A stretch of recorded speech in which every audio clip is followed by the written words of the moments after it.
පාසල වෙත සබලී මේ පුංචි දූ පුතුන් දැන් සූදානම් වන්නේ ජාතික ගීය ගායනා කිරීමට.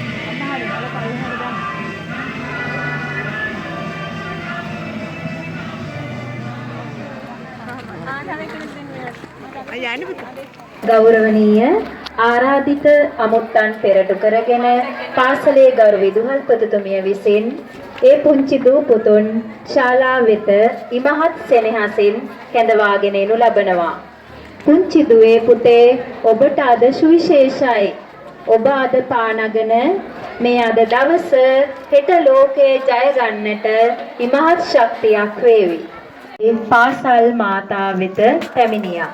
ඒ හැම දිනම බොහොමත් ආදරයෙන් ගෞරවයෙන් පිළිගන්නවා. අපේ ගෞරවනීය ආරාධනය ලැබ මෙහි සැපමිනි මිරිගම ආපිරිගම අධ්‍යාපන විද්‍යාපීඨයේ අධ්‍යනාංශයේ ගල්ලා උත්සව සභාව ආරම්භ කිරීමේ අවස්ථාවයි මේ උදා වන්නේ. Now is the time for